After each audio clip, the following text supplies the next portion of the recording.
Hi YouTube and welcome back to my channel this evening. Tonight's video is going to be my Project Pan Round 2 update number 2 / finale. Now before you get started on congratulating me for finishing all of my products, I have to admit that I didn't finish all of them. I completed 3 and the other 3 I realized they're still going to take me quite some time to finish up. So what I figured I'd do is finish up Project Pan Round 2 edition and then jump into Project Pan Round 3 edition and recycle those 3 products that I haven't finished into my new one. So hopefully that's okay with you. And now let me just start off by showing you the products that I did complete. The first one is my Urban Decay Single Shadow in the shade Sin. And it was in that pan right there. It's a very pretty warm toned champagne shimmer eyeshadow, and it's great for highlighting underneath the brow bone, the inner tear ducts, and I also towards the end used it as a facial highlighter on my cheekbones. The only reason why I would not repurchase it again is because I prefer Stila's Kitten a little bit more. It is more cool toned, so it's a little bit more frosty and a little bit more silver toned, and I just think it looks better with my eyeshadow looks and also with the undertones of my skin. So, but Urban Decay shadows are amazing quality, so I would highly recommend them as a whole. I just wouldn't repurchase Sin, not for $18, I wouldn't. And the next product is my Carez Wild Rose Compact Powder in the shade 02 Golden Fair. It looks like this, or that's what the pan looks like, and I really love this powder. I used it to either set my BB cream or my foundation every single day. It's very finely milled and goes on super smooth on your skin. It doesn't settle into your pores or your fine lines, and it's just absolutely amazing. It did pull a little bit more pink toned than I would have liked it, but that could have possibly been my fault because I did purchase this offline and I didn't necessarily get to see the color swatches, or I didn't do enough, I guess, research for the color swatches behind it. But I really do like it. You can usually you can use this throughout the day and touch up with this and it still won't make you look cakey at all whatsoever. So I'm not going to purchase it again right now because I did just purchase a new setting powder, but I would definitely consider purchasing this again in the future, and I would highly recommend this. And then the last product is the e.l.f. blush in the shade Candid Coral. The pan looks like that. And let me start off by saying that I will never repurchase this shade ever again. I would rather go without blush for the rest of my life than ever be subjected to using the shade Candid Coral from e.l.f. The formulation of this color is absolutely horrendous. It's very chalky and powdery, and as soon as your brush even comes close to the pan to pick up the product, the powder just goes everywhere. It gets on the packaging, it gets on your clothes, it gets all over your entire face, and it's really not worth it. Now, I will give it a little bit of credit and say the color is very pretty and it's medium pigmented, so you can build it up a little, but it's just not worth the hassle of having to deal with Candid Coral powder residue all over the place. So that's my opinion. Now, I'm not going to say that I don't like the whole entire range because I have 4 other blushes and I don't think any of the other 4 have this issue, but just Candid Coral in general is just a very bad formulation, and I actually heard other people here on YouTube talk about this particular shade saying that they've had the same issue. I don't know why I didn't believe them and not pick it up because I had to find out the hard way and learn for myself. So just take it from me, guys, do not purchase Candid Coral. Now, the next 3 products are the ones I didn't use up. One is the e.l.f. Wet Gloss Lash and Brow Clear Mascara. I have maybe 2 more uses on this side, and this side is completely full. But for $1, you can't beat it, I suppose. You get maybe 2.5, 3 weeks of use of this product. And did I mention that it's $1? So you can't buy anything for $1 these days. So to be able to buy a brow setting gel for $1 that's going to last you close to a month, that's pretty amazing, right?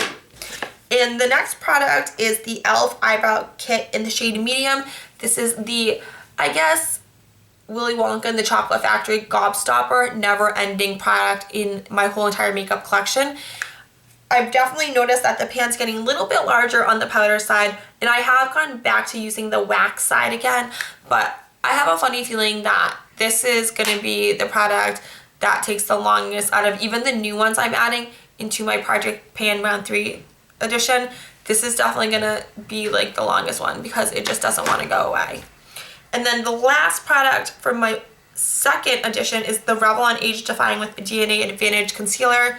It looks like this, and I know I've been getting a lot of use out of this because I do use it every single day underneath my eyes to conceal and highlight. And I actually took the stopper out the other day, and man, if you've never removed a stopper from a product that has a doe foot applicator wand, you definitely should try it at least one time, because I took off the stopper because I thought that the product was running out, and as soon as I removed it, I realized that I still had more than half of a container of product left. So it's definitely worth your while. It's very, very easy. I just took tweezers and then like dug it in between the stopper and then the side of the container and pulled it out, and in one swift little motion it was gone. You just have to be very careful because there's nothing to take excess product off of the wand, so if you pull the wand out all the way, it will get extremely messy. So I would only suggest pulling it out a little and then taking some of the product off, or if it's a lip gloss or mascara, just scraping the sides to make sure that you have excess product off before you apply it to your face or your eyes. Now, moving on to the products that I'm going to include in my Project Pan Round 3 edition. Let's start off by the Korres Wild Rose Setting Powder. It looks like this, and it's a really great setting powder. I think today was the first time I used it in 3 weeks, which I guess is pretty ironic since I did just say it was pretty amazing. But the reasoning behind that is because it's very messy, and in the mornings when I'm getting ready, to be honest, I can't be bothered to use a setting powder. I don't know, but it does give you a flawless look, and I actually used it this morning with this kabuki brush that I picked up from Sephora, I think 2 years ago when they had their Tokidoki collection out, and it's just amazing. These two together, this is very soft, it's very large, and it picks up just the right amount of product to apply on my face and set my foundation and the rest of my face makeup. It does give a flawless airbrush look, so if you don't mind spending the extra minute dealing with loose translucent setting powder going everywhere, then I guess I would recommend any loose powder. I think next time, if I ever do get through this and I do want to purchase another translucent setting powder, I'm going to purchase one that's already in a pan. So, alright, the next product is this e.l.f. Golden Bronzer.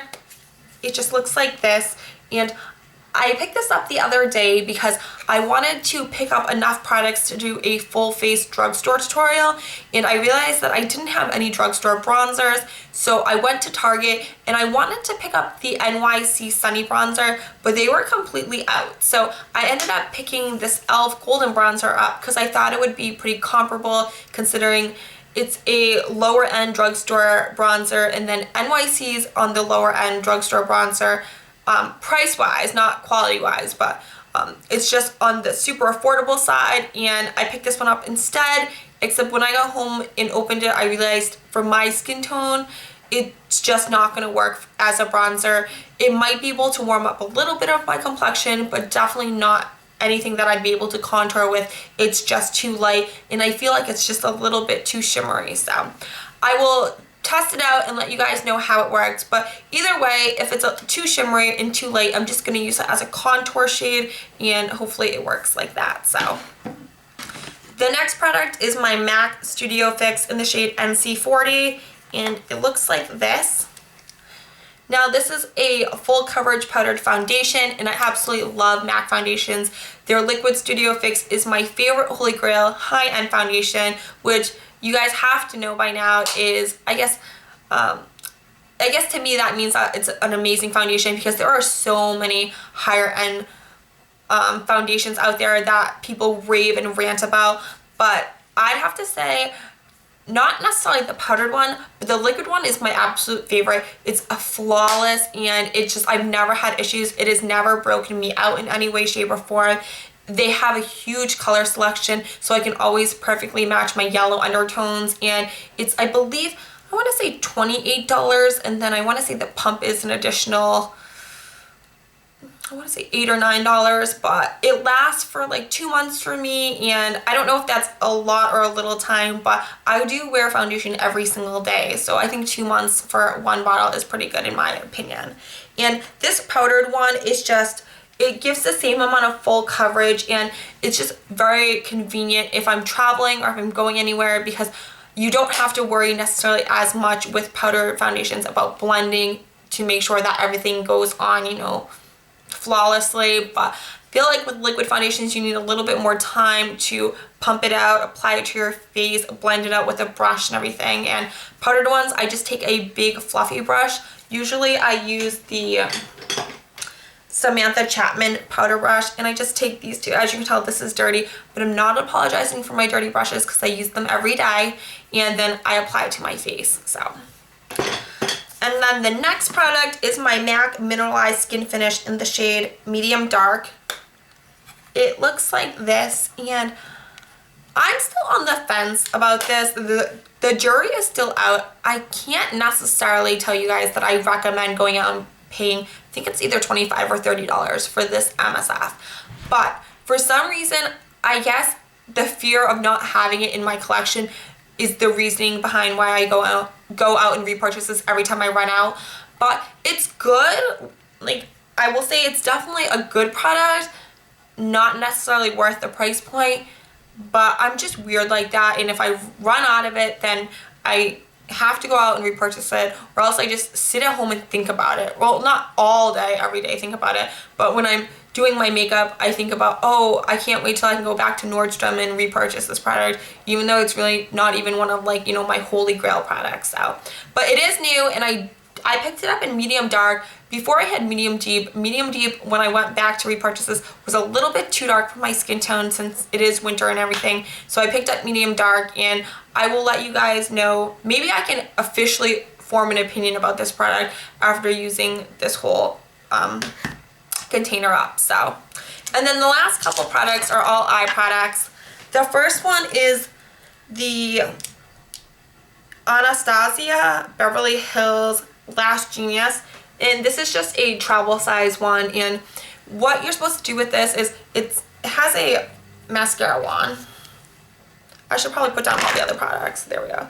It has a mascara wand, and it's a clear gel, and what you do is this gel essentially makes any mascara completely waterproof. So you apply your regular mascara, and then you put this on top, and it makes it waterproof. But to tell you the truth, honestly, I didn't really read about this when I picked this up. I picked this up in I think a Hot Look makeup bag, and I think it was $20 for a bunch of different deluxe size samples, and I didn't read about it. So what I was using this for was to set my eyebrows, which it actually did an amazing job. And I guess essentially it's not a big deal, because setting gels for eyebrows is like essentially the same thing. You just don't want your eyebrows to go anywhere. So it worked really well, and I don't use waterproof mascara. I've used this on my lashes. I don't think it does anything phenomenal, but I also am not in an environment where my lashes are going to need to be waterproof. So I don't know, except I work in an office, so I just don't, there's not a lot of instances where I would need to have a waterproof mascara in order to have my makeup not run or smudge. So. And then the next mascara is the Smashbox Full Exposure Mascara. I got this as a sample with a Sephora order that I'd placed, and at the beginning I think I liked it. The brush is humongous though. Looks like that, which isn't like a huge problem for me, but there's nothing special about this mascara. I put it on and it just is kind of like meh, so I'm going to try to use it up, but I have a ton of mascaras that I need to go through, and if this one happens to make its way into my empties before it's empty, then shh, don't tell anyone. That'll just be our little secret. And then the next mascara is the Mally Mascara in the shade Black, and it just looks like this. The packaging is really cute. It's got silver glitter all over it, and the wand looks like this. Now, at the beginning, I've only had this mascara open for... Sorry, that's my phone.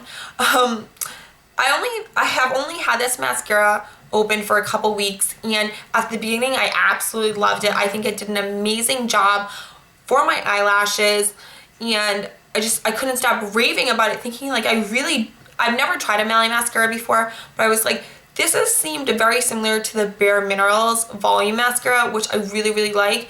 But within 2 weeks, I felt like it got dry, which I actually don't mind in a mascara. But then it was clumping my eyelashes all together, and I don't know if that had to do anything with, I don't know, with anything, but if I'm very careful and I put on a coat, allow it to dry, and then lightly put on another coat, it's okay, but I don't know.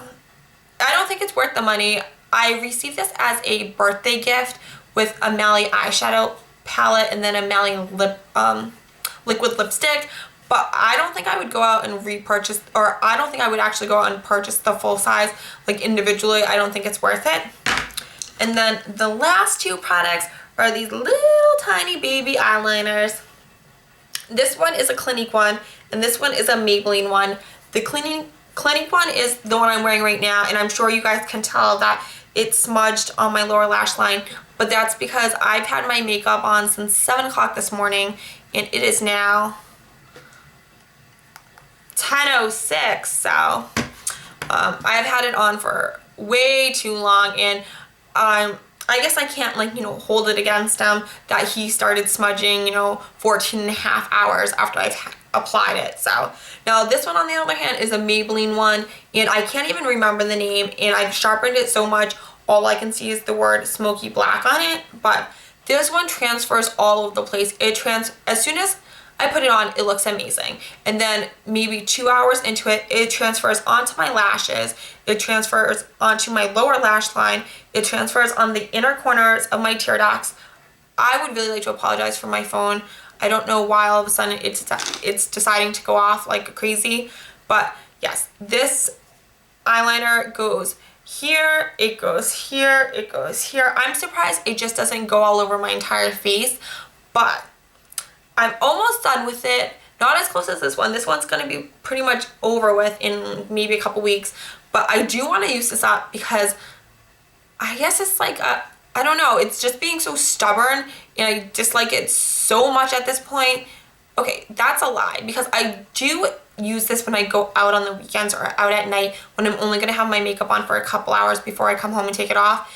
And at night I can wear it, and because it doesn't smudge for the first like 2 hours, but then once it smudges at night, it's fine because it looks like I smoked out my lower lash line, and no one knows it's just because I'm using a crummy little black eyeliner that smears. So alright, so that is it for my Project Pan Round 2 finale and my Project Pan Round 3 introduction. So I hope you guys made it through the whole entire video. I know it was really long, and I'm sorry, I don't know what to say. I just like to talk, right? And there was a pretty good amount of products that I had to show you guys. So if you did enjoy watching this video, please like, subscribe, and share. You know I'm not forcing you to, but I really do appreciate everyone who does. You guys are absolutely amazing, and I just think the world of you guys. You're super supportive, and you guys leave comments, and it's great. I feel like I'm interacting and checking out your channels, and it's like you guys are my YouTube beauty friends. So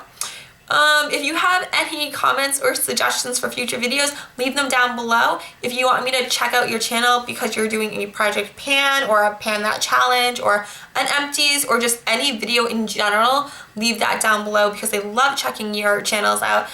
You guys are amazing. Your videos and your quality and your ideas are awesome. So, and if you just want to stop by and say hi, then leave that down below too, because it always puts a smile on my face when I wake up and check my YouTube and see that some nice subscriber has left a sweet comment. So otherwise, I hope you guys have a great night, and I will see you tomorrow for a new video. And also, I just wanted to mention, now I guess I don't know if I should mention this right now or in another video, but not this weekend because I have drill this weekend, but next weekend I think I'm gonna go shopping so that way I can do a giveaway. Now I have to actually watch someone else's video on a giveaway because I've never even watched a video about one because I just don't really enter them. So, but I have to figure out how to do it, and once I do, I'm gonna go shopping and figure out what I have to buy. But if you have any comments or suggestions on what I should be giving away, as long as it's moderately priced, because I am gonna be purchasing everything with my own money, then leave that down below too, and I will definitely give those ideas and suggestions some thought. So otherwise, I will see you guys later. I hope you have a great night. Bye!